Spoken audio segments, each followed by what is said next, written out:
Salut à tous, dans cette vidéo, on va parler un petit peu des glucides. Les glucides et les protéines sont beaucoup moins caloriques que les lipides, ce qui permet d'en manger en plus grande quantité.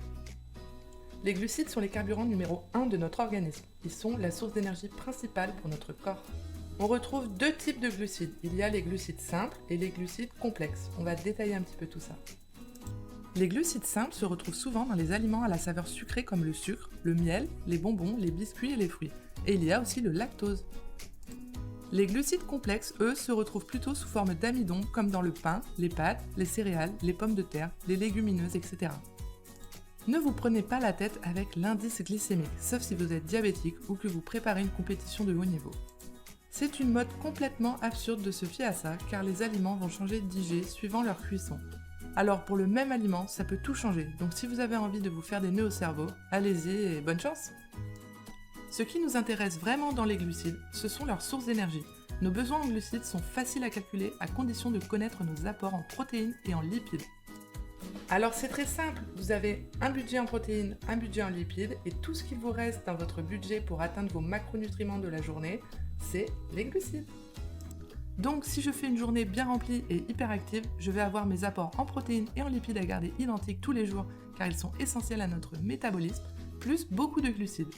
A l'inverse, si je fais une journée canapé devant Harry Potter, je vais garder mon apport en protéines et lipides, mais limiter mon apport en glucides, car je vais pas taper dans mes stocks de glycémie.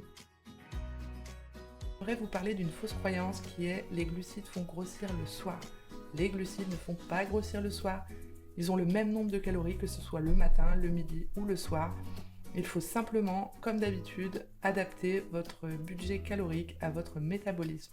Donc, si vous avez envie de manger vos glucides le soir, mangez-les le soir. Vous n'êtes pas obligé de les manger le matin, le midi, le soir.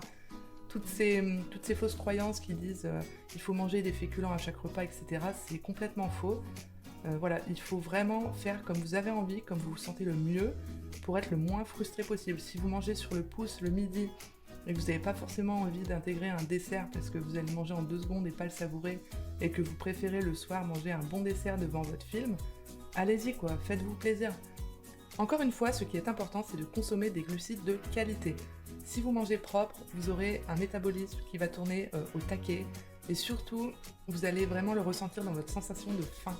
Si vous mangez par exemple des Haribo, c'est trop bon les Haribo, je suis d'accord avec vous, mais ça va nous apporter du sucre pur.